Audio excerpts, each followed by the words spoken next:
जहाँफल विभिन्न सरकारी बेसरकारी योजना बाटमारणा हो जाए यथा नरेगा मजूरी भत्ता और अन्य सरकारी सुविधा एसबू असुविधा दूर करने निमंते युवगोष्ठी मध्य एकता और बुझामणा वृद्धि करने चिंता कलु।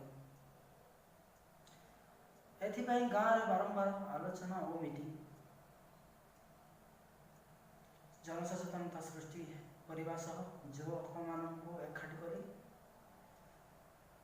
जहाँ फलस्वरूप 30 जन युव गोष्ठी को नहीं सत्यवादी युव संघ गठन जितेबाला गाँव समस्या गुड़ी को नहीं संगठन तैयारी चिंता कली और लोक मानू ए विषय कहली से मते विरोध कले और किछि थट्टा मध्य कले किंतु मो प्रचेष्टा जारी रखिली और लोकंको संगठन लक्ष्य उद्देश्य विषय बारंबार बुझेबार वर्तमान से मोर चिंताधारा ग्रहण करुछंती।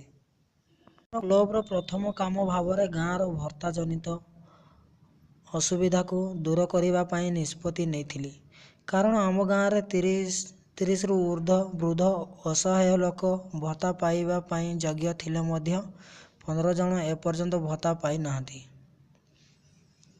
ऑनलाइन फॉर्म पूरण और आधार कार्ड रे वयस त्रुटि रहुथिबारु बहुत लोक यही सेवारू वंचित होउछंती।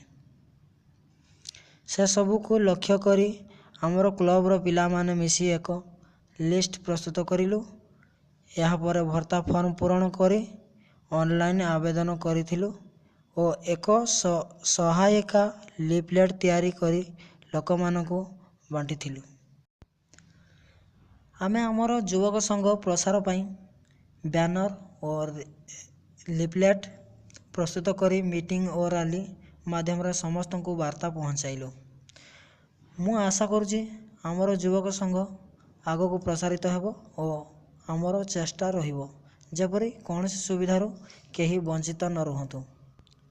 स्वाति मैडम आमको एपरी एक तालीम देथिबारु मु आम क्लब तरफ बहुत बहुत धन्यवाद जनाऊँची।